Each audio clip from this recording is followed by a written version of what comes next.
Queridos irmãs e irmãos, que Deus nos abençoe nesta noite, para que nós possamos refletir sobre o Evangelho, que nos revela bênçãos de luz, que nos consola, que nos estimula a prosseguir e a perseverar sempre no caminho do nosso aperfeiçoamento moral.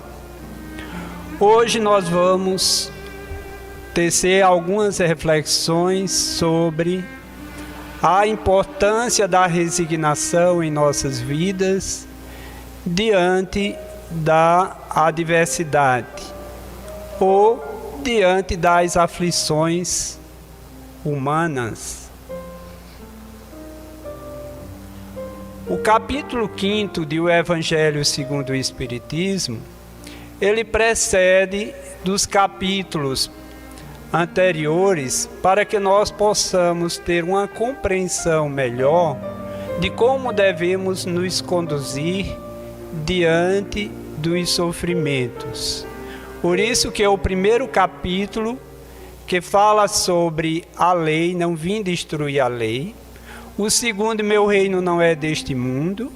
O terceiro, há muitas moradas na casa de meu Pai. Quarta, é necessário nascer de novo, porque nós precisamos destes conceitos anteriores para que nós possamos acolher melhor as nossas aflições. Leon Denis, no livro Depois da Morte, no texto sobre a reencarnação, a resignação, ele afirma: o sofrimento é uma lei do nosso mundo. Então nós vamos refletir um pouco por que é que o sofrimento é uma lei neste mundo planetário. Temos de admitir que na Terra todos sofremos. Em todas as condições, em todas as idades, sobre todos os climas, o homem tem sofrido, o homem tem chorado. Apesar dos progressos sociais, milhões de seres curvam-se ainda sobre o peso da dor.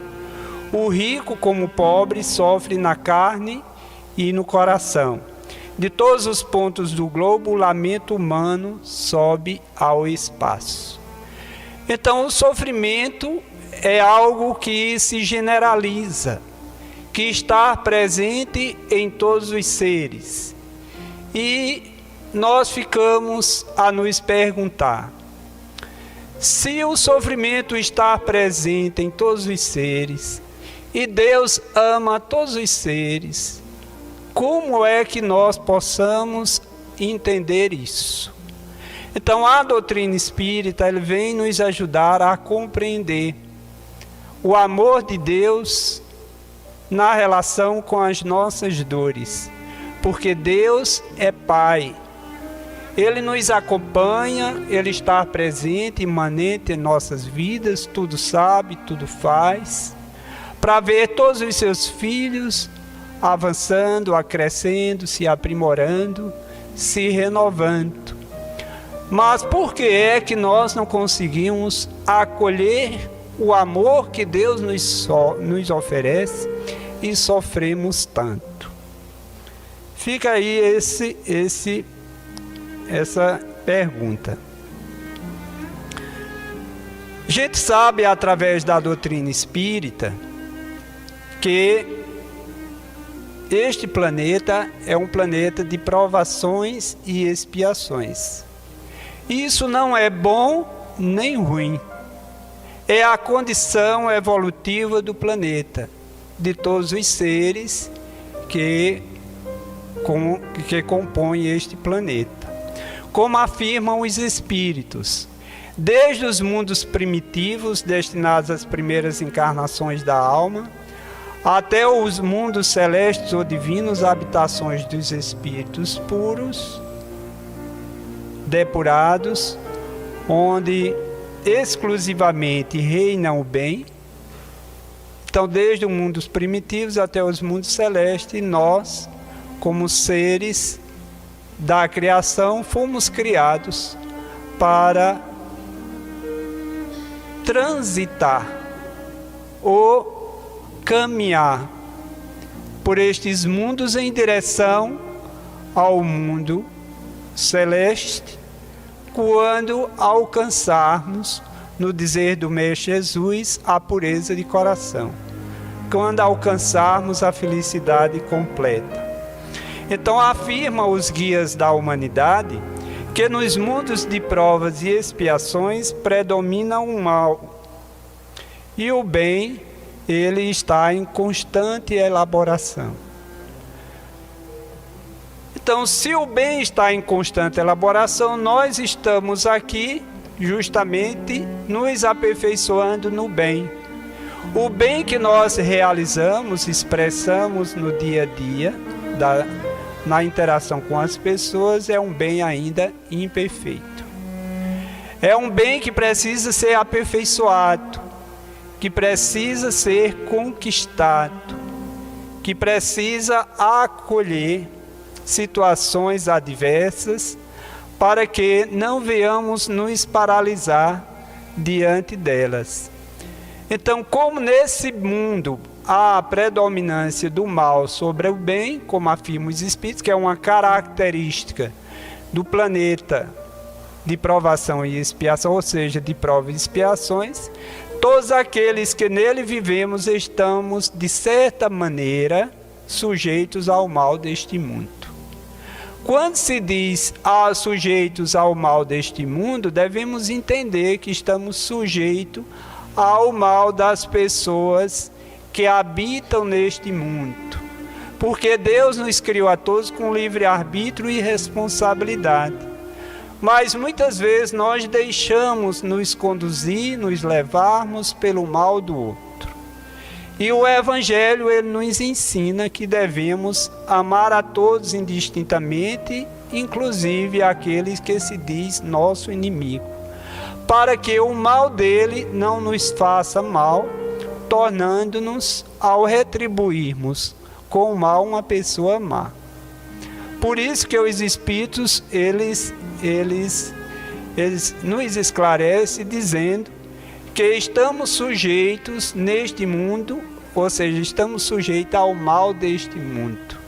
Porque enquanto nós não adquirirmos a consciência do verdadeiro bem e nos empenharmos em domar o mal que há em nós, nós ainda estamos sujeitos a ele. É muitíssimo importante nós pensarmos nessa questão de estarmos sujeitos ao mal do outro em relação ao mal que nós não conseguimos administrá-lo em nossas vidas. Então, cada vez que olhamos à nossa volta, encontramos sofrimentos de todos os níveis que nós que venhamos a imaginar. E hoje, com a mídia televisiva, nós passamos a ter uma abrangência maior da intensidade do sofrimento na vida de todos os seres que o compõem. Crianças que nascem microcéfalas, com crânio reduzidos, macrocéfalas, com crânio ampliado, crianças que nascem sem cérebro, crianças que nascem surdas, mudas, paralíticas, sem nenhuma razão exterior palpável. Então, dessa maneira, nós precisamos entender por que é que vivemos neste mundo. E por que este mundo tem essas características que aparentemente desmente a justiça de Deus. Então, o que a doutrina espírita vem nos dizer a respeito disso? Para o homem que se nutre com os ensinamentos da doutrina espírita, ou da filosofia dos espíritos, sabe para onde vai, conhece o porquê dos seus males, a razão de ser do sofrimento, além das sobras e das angústias da terra, entrevê a aurora de uma nova vida. Então, a doutrina espírita, como é uma doutrina revelada pelos espíritos superiores, espíritos estes que alcançaram a pureza de coração, que tem que percebe o caminho, que por terem passado pelo caminho que nos leva a uma vida completa, a uma vida perfeita, então eles vêm nos revelar, colocando-se como emissários do Cristo. Ele vem nos revelar a doutrina espírita para com ela nós podermos nos consolar, nos aliviarmos e, acima de tudo, nós mantermos viva em nossos corações a esperança, certeza de uma nova vida.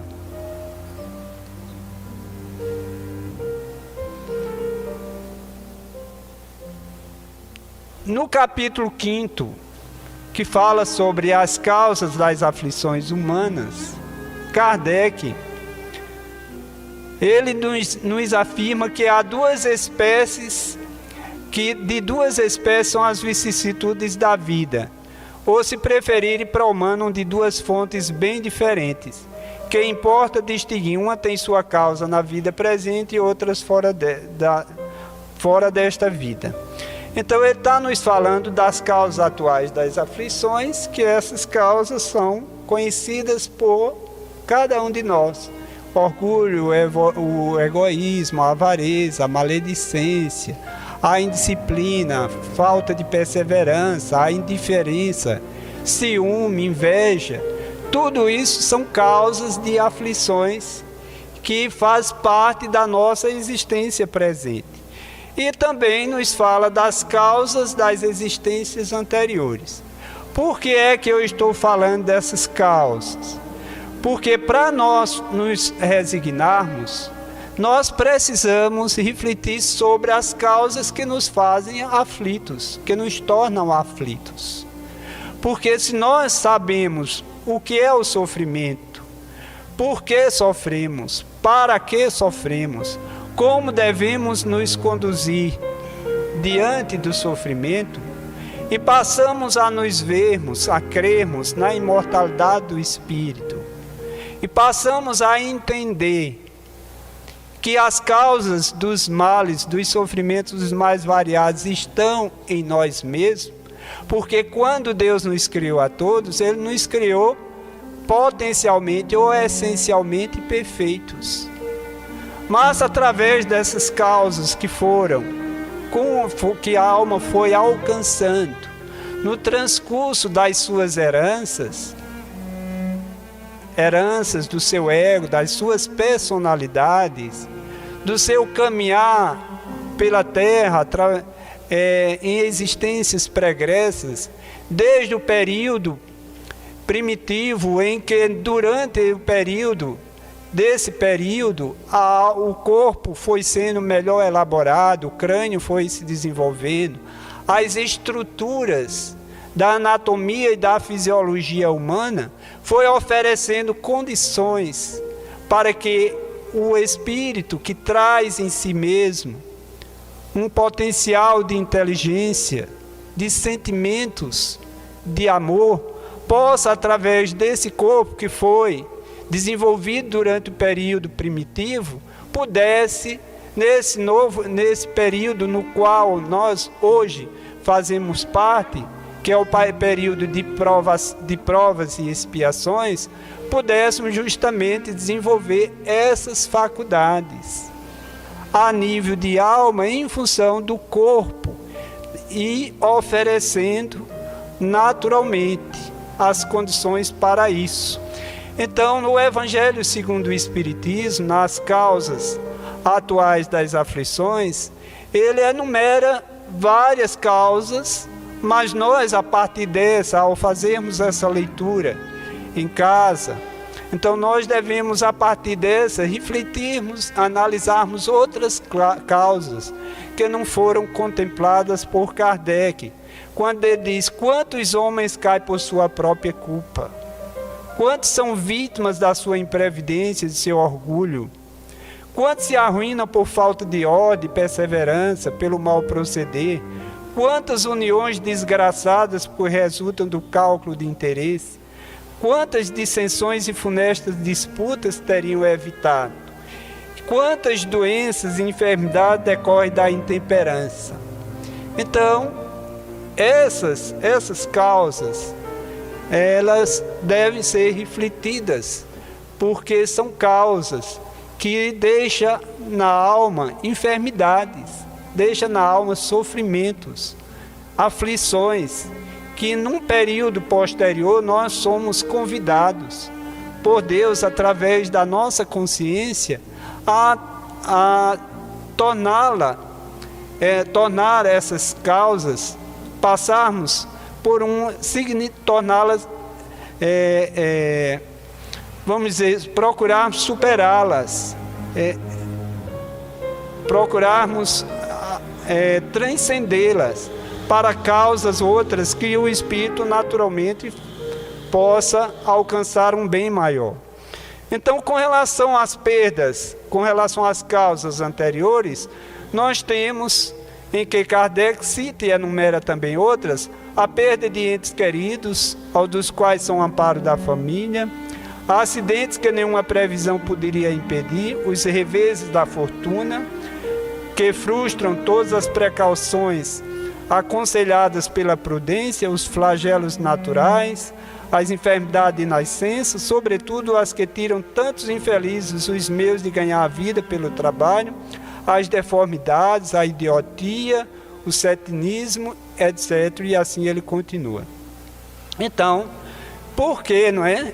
A partir dessas causas que a doutrina espírita, que os espíritos vieram nos revelar, nós passamos realmente a entender melhor por que sofremos.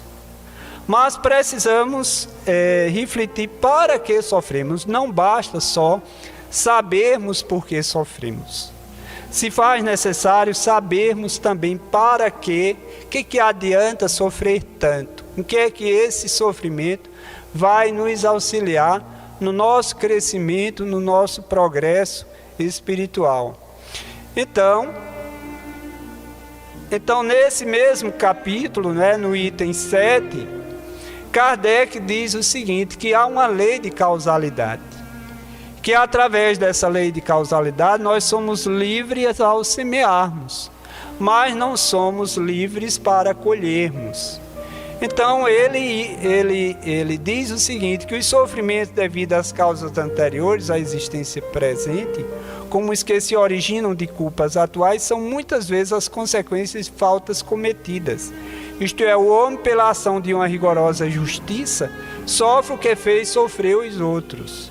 A partir daí, nós passamos a nos conhecer melhor, porque nós sofremos o que fizemos sofrer aos outros.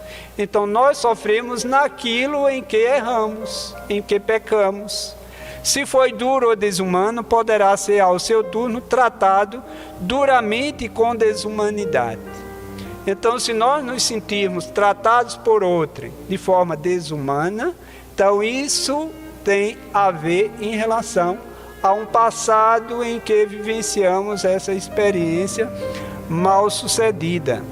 Se foi orgulhoso, poderá nascer em humilhante condição. Se foi avaro, egoísta ou se fez mau uso das suas riquezas, poderá ver-se privado do necessário. Se foi mau filho, poderá sofrer pelo procedimento dos seus filhos. Então, a partir daí se explica que os nossos sofrimentos, os sofrimentos que nós passamos hoje, não têm a ver só com essa existência presente.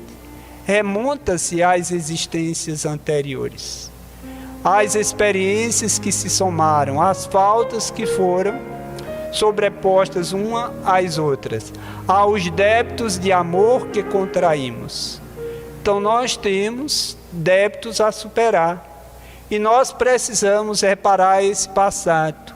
E para repará-lo nós precisamos ter consciência do espírito enfermo que somos, das necessidades essenciais da nossa alma e procurarmos olhar hoje para a vida presente, procurando nos vermos como um espírito que pré-existiu e que vem ao longo de várias existências que se soma, né? Vamos imaginar, porque a espiritualidade não define a quantidade de existências que nós passamos, mas desde o estado primitivo até hoje, vamos imaginar uma quantidade aí de 500 encarnações.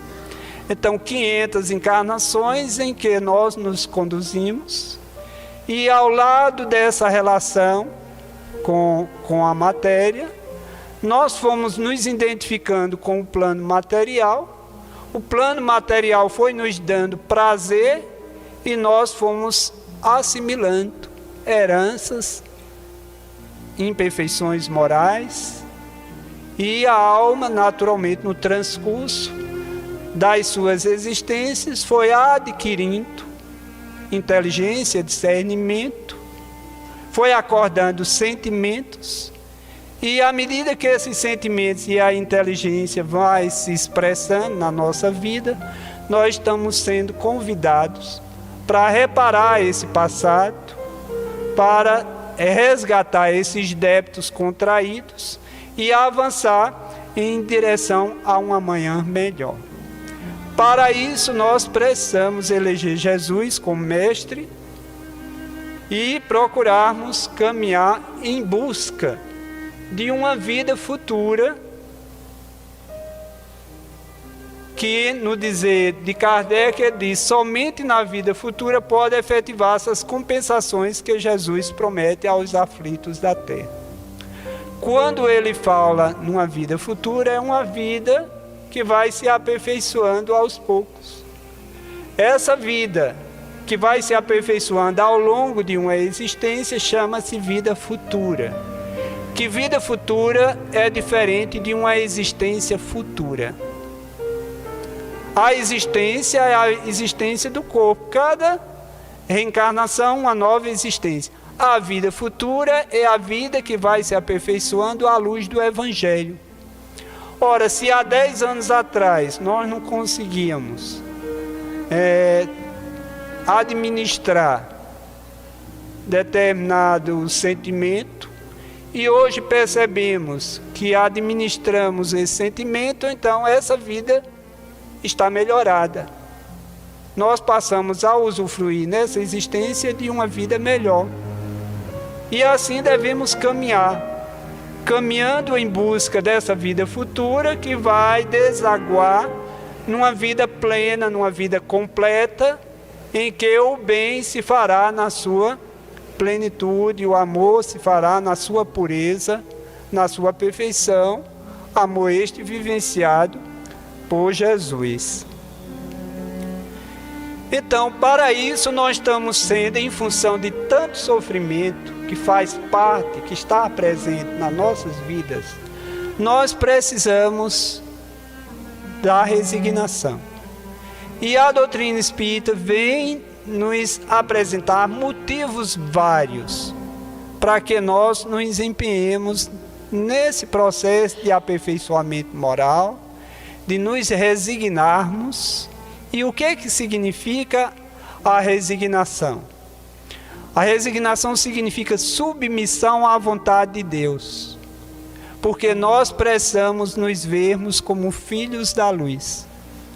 Somos de Deus, fomos criados por Deus, com potencialidades, com atributos, perfectíveis às mudanças, e nós devemos nos identificarmos com Deus como seus filhos, que fomos criados para conquistar a sua herança, porque há uma herança nossa, do nosso ego, das personalidades pregressas, e paralelamente a essa herança, a herança de Deus, a herança dos valores que enobrece a nossa alma, a herança de Deus através das conquistas da inteligência, da razão e dos sentimentos mais nobres. Então, essa submissão à vontade de Deus significa, não é uma submissão de olhos fechados, mas é uma submissão por compreensão de que não há outro caminho a não ser caminhar com Jesus e aprendermos com Ele a avançar em direção a um amanhã melhor.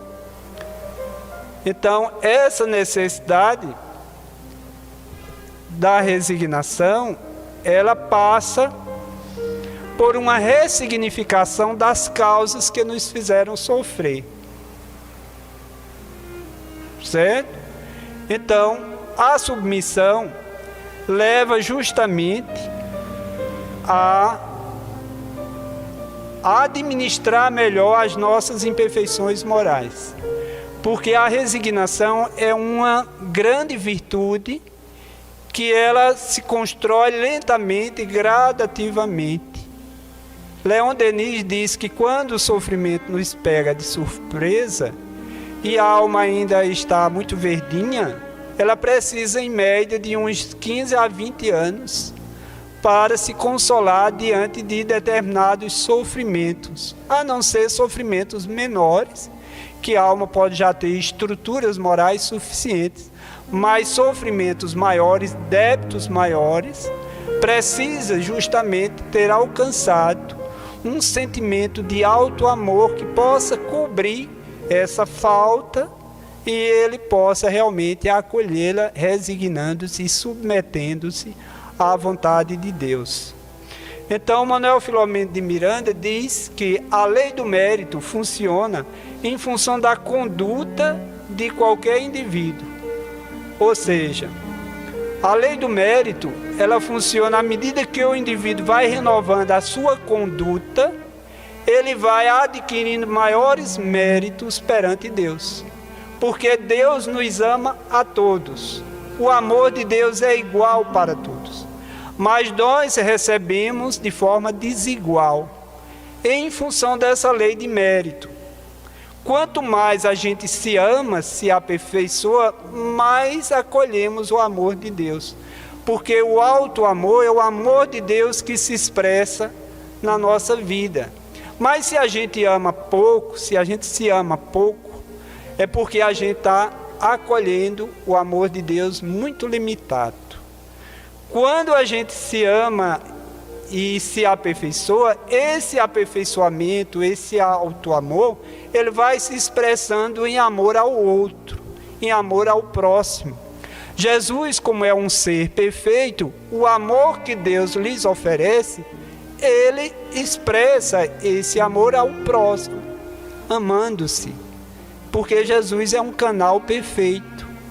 Então, Deus o ama e ele, no dizer dele, eu e o Pai somos um, Deus está em mim, eu estou no Pai. Então, o amor que Deus tem por Jesus, integralmente, ele expressa a si mesmo e coloca esse amor a serviço da vida. Então, no momento que a gente cresce nesse sentimento de alto amor, a gente cresce no sentimento de autoestima. No momento que a gente no momento que a gente passa a ter esse sentimento de desamor, a gente vai diminuindo a nossa autoestima. Por isso que quando nós nos cuidamos, significa que nós estamos nos amando. E quando nós faltamos com os cuidados devidos, é porque está nos faltando também esse sentimento de alto amor. Então, a resignação, como é uma virtude, não é a resignação, não é uma submissão à vontade do homem, é uma submissão à vontade de Deus. Por termos refletido, meditado sobre as leis divinas, por podermos irmos compreendendo lentamente e gradativamente, por isso que a doutrina espírita é uma doutrina de argumentos, que ela argumenta, os espíritos superiores vieram argumentar em prol da vida, em prol da saúde, da paz, da felicidade, argumentar em prol da necessidade de nos empenharmos, nos libertarmos do mal que há em nós, e para isso nós precisamos acolher as provas, porque nós estamos aqui num planeta de provas e expiações, e quem passa por provas é porque precisa aprender. como, por exemplo, numa escola, o aluno precisa das provas para analisar e observar como é que anda o seu aprendizado. As provas são testes que, naturalmente, nós passamos para nós nos observarmos como é que anda a nossa fé em Deus, a paciência, diante dos testes, das adversidades, diante das situações, das aflições humanas, diante das dores que passamos, do sofrimento, como é que nós, o quanto avançamos em virtudes e o quanto precisamos avançar para passarmos por aquela prova e testemunharmos diante dela a fé, a esperança, o amor a Deus, a nós mesmos, o perdão diante de uma ofensa, quando alguém nos ofende, quando alguém, ele só nos ofende porque a gente se permitiu ser ferido pelo mal que ele nos desejou. E os espíritos superiores, os espíritos da codificação, diz que quando a gente se ofende é porque nós ainda estamos numa condição de espíritos inferiores. Porque os espíritos superiores não se ofendem mais com o mal de outrem, porque eles já adquiriram uma condição, uma maturidade psicológica e emocional, que eles não se ferem mais, por eles ter alcançado uma condição de amor do amor incondicional. Como o nosso amor é muito imperfeito, está muito ainda para um amor condicional, então nós nos ferimos com o mal do outro, com a ofensa do outro. E para isso, a resignação, ela caminha com a ressignificação. Nós precisamos ressignificar as causas pregressas, embora nós não as sabemos. Quais são as causas que nos fizeram hoje sofrer? Quais são as causas em função das aflições que hoje nós passamos, das depressões que nós temos, dos medos, das inseguranças, né? Porque nós passamos por doenças as mais variadas, por limites os mais variados, nós não sabemos as causas, porque está no passado.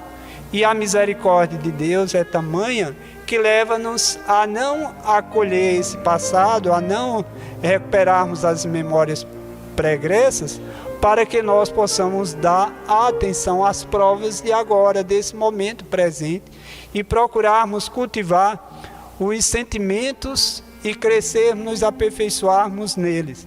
Precisamos aperfeiçoarmos na paciência, na tolerância, no amor ao próximo, e para isso nós precisamos ressignificar as existências pregressas nas atitudes de hoje, cultivando, né, valores, para que os valores do Evangelho possam ir ajudando naturalmente a superar esse passado. Então, como nós estamos aqui num planeta de provas e expiações, as adversidades, os contratempos, os obstáculos, as dificuldades várias no campo da afetividade, no campo do amor, as dificuldades em superar determinados vícios, em nos curarmos de determinadas doenças, tudo isso faz parte dessa dificuldade que o espírito deve enfrentar, com fé, com coragem, com convicção, com força, com determinismo, para que nós possamos realmente caminhar em busca de uma amanhã melhor. Então, o objetivo do sofrimento, se ele existe, ele tem um sentido, porque o sofrimento em si não é um mal. O mal é o que o gerou, mas o sofrimento em si, ele tem duas naturezas. Uma é a natureza patológica, em função dessas causas ligadas aos nossos vícios, às imperfeições morais que trazemos na alma, mas o sofrimento também é de uma natureza superior, como por exemplo a exemplo de Jesus, que passou pelo seu Calvário, passou por sofrimentos, mas por amor à humanidade, né? E ele passou pelo seu Calvário para ajudar-nos a passar pelo nosso. Ele é um exemplo de resignação, a resignação plena. que ele submeteu à vontade do Pai, e sempre na fala dele ele deixava isso bem claro, que está aqui conosco para fazer a vontade do Pai que está nos céus. E no diálogo com Pilatos, quando Pilatos perguntou: tu és mestre? Ele disse: tu dizes, sou mestre, mas eu vim para dar testemunho da verdade. Aquele que é da verdade escuta a minha voz. E nós sabemos aqui, não é, que a pessoa que é testemunha é aquele que percebeu a ocorrência. Por isso que a parte jurídica, ele pede testemunhas. Aquele que viu, presenciou o fato, que observou. E Jesus disse muito bem: eu vim testemunhar a verdade. Aquele que percebe a verdade em sua própria alma. Aquele que testemunhou para consigo e percebeu, e ele mesmo revelou esse testemunho em feitos de amor, aliviando, curando, consolando, ajudando a cada um de nós a procurarmos testemunhar logo que o nosso testemunho é um testemunho menor, é um testemunho de um amor imperfeito ainda, mas que nos faz bem. É o testemunho de uma fé imperfeita, mas que nos ajuda a transpor determinados obstáculos. É o testemunho de uma paciência imperfeita, mas que ajuda-nos a caminhar, né, por caminhos, nos tornando mais tolerantes uns na relação uns com os outros. Então nós estamos aqui para aperfeiçoar as nossas almas, procurando transcender das sombras para a luz, transcendermos das ilusões para ir em busca daquilo que é real, que é duradouro, que é transitório. Então precisamos ressignificar a mágoa com perdão. Precisamos ressignificar a doença com saúde. Precisamos ressignificar a impaciência na paciência. Precisamos ressignificar o cansaço com uma vida mais dinâmica. Tudo isso é o embrião da resignação, que vai se formando, que nós vamos construindo, edificando essa virtude, que ela precisa caminhar conosco, para que através dela possamos realmente superar. Mas Leon Denis afirma: o sofrimento é a lei neste mundo, porque é através do sofrimento, a presença do sofrimento em nossas vidas faz com que a resignação ela comece a se desenvolver, e nela vamos alcançar, na própria resignação, uma condição maior para superá-lo, inicialmente superando o mal que nos faz mal.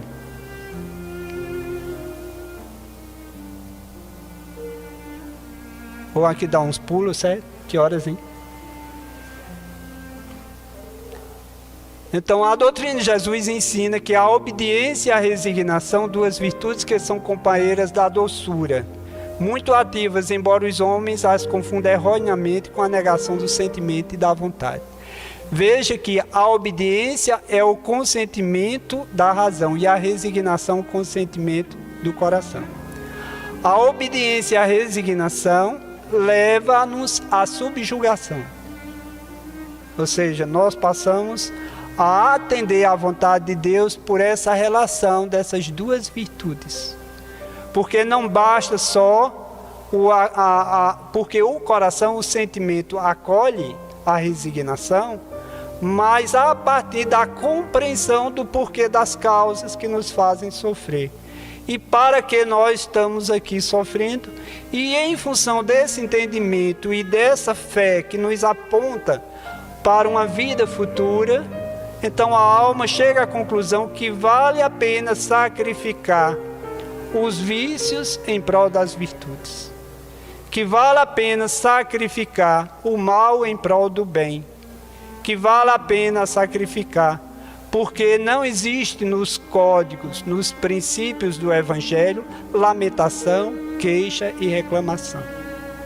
A lamentação é saudade das vidas pregressas que nós tivemos. Como a nossa vida pregressa foi uma vida ensombreada pelo orgulho, pelo egoísmo, né? Então, quando a gente lamenta, se queixa, estamos resistindo ao convite da resignação.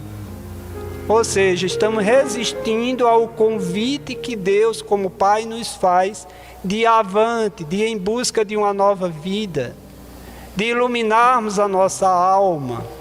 Então, quando vem o sofrimento com uma provação e expiação, porque a expiação está ligada às nossas faltas, e as provações são, muitas vezes, nós a buscamos para acelerar o nosso crescimento, o nosso progresso aqui na Terra.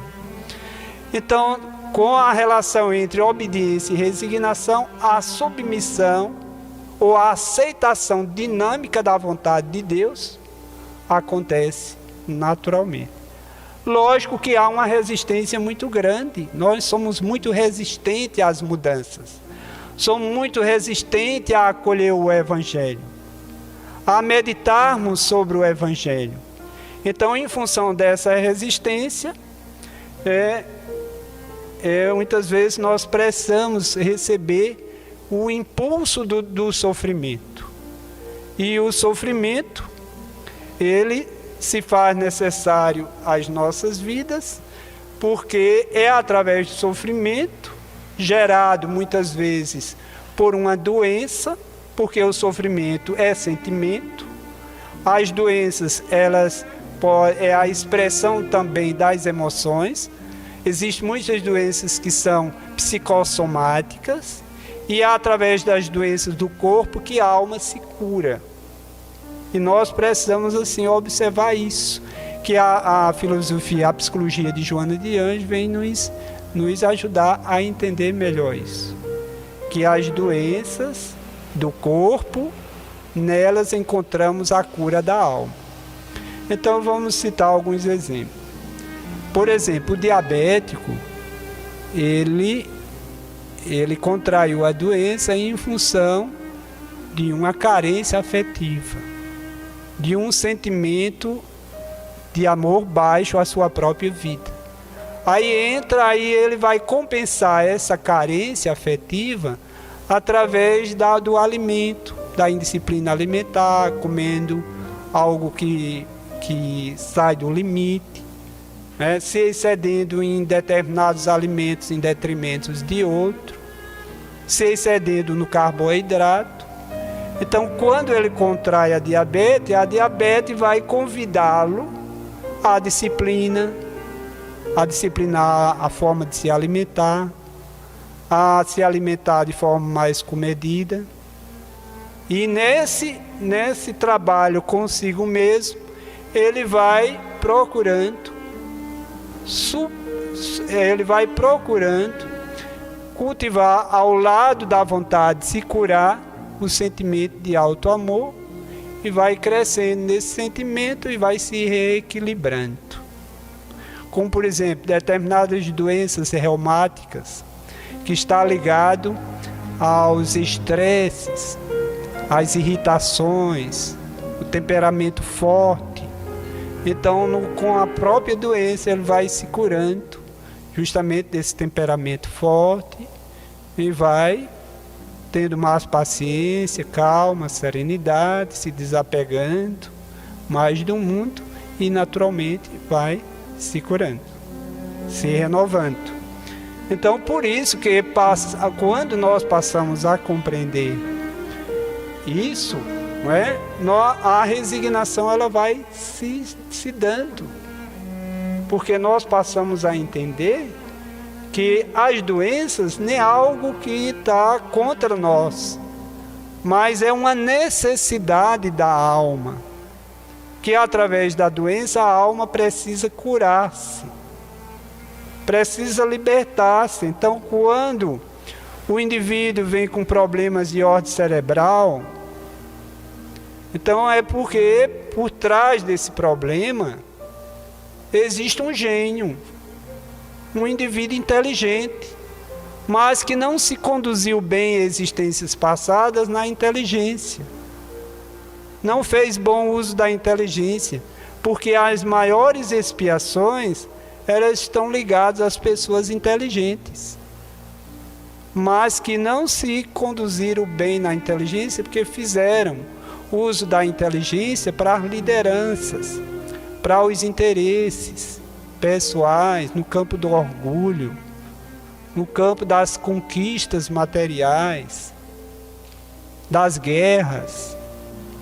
Então, quando o indivíduo vê isso, é uma expiação que está dentro do contexto da misericórdia de Deus. Porque nós passamos pelas nossas expiações, mas somos amados por Deus. Deus nos ama, a sua justiça caminha na misericórdia, com a misericórdia. E a misericórdia é o pai acolhendo o filho nas suas imperfeições morais, na sua pobreza de amor, mas sabendo que esse filho, sentindo-se acolhido, através dos espíritos que se colocam como agentes de Deus, naturalmente vamos alcançando uma nova vida. E o sofrimento, ele vai ajudando nisso. Então, lutar contra a adversidade é um dever. Abandonar-se, deixar-se levar pela preguiça, suportar sem reagir os males da vida, seria uma covardia consigo mesmo. As dificuldades que temos a vencer exerce e desenvolve nossa inteligência. Todavia, quando os nossos esforços tornam supérfluos, quando o inevitável ergue-se, chega a hora de apelar para a resignação. Lógico que não vai ser uma resignação como a de Jesus no seu Calvário, mas é uma resignação que já vai gerando efeitos, por entender que o sofrimento é algo que vai acelerar o progresso, que vai impulsionar aquela alma. Mas no dizer de Jesus, quando ele afirmou, bem-aventurados os que sofrem, porque serão consolados, Jesus não se referiu a todos os que sofrem, porque todos os que sofrem só são merecedores da consolação se trilharem o caminho da resignação, se colocarem a vontade de Deus acima dos seus desejos, se caminharmos na caridade, se caminharmos na fé, se caminharmos no perdão, porque a fé operosa, ela é resignação ativa, mas a fé presunçosa, a fé aparente, é uma aparente resignação, mas é comodismo, porque o comodismo ele é passivo, ele é inconsciente, mas a resignação é uma virtude ativa, consciente, do caminho que se propõe a percorrer. Então, por isso que a doutrina espírita vem nos argumentar com relação à vida, e nós precisamos aprender com o Calvário de Jesus e com o Calvário que os apóstolos, na época de Jesus, passaram, porque foram preparados por Jesus, para sacrificar, se necessário, pela obra de Deus, pela conquista do reino de Deus, por encaminhar outras obras na busca dessa conquista. Eles também se prepararam para este ato heróico da resignação. Porque, segundo Leon Denis, a resignação plena é o coroamento da maior vitória que o ser alcança, que é a vitória sobre si mesmo. A vitória sobre o mal por alcançar o bem em plenitude e tornar o seu coração puro e uma alma realizada pelo bem que foi realizando no transcurso dos tempos. Que Deus nos abençoe a todos.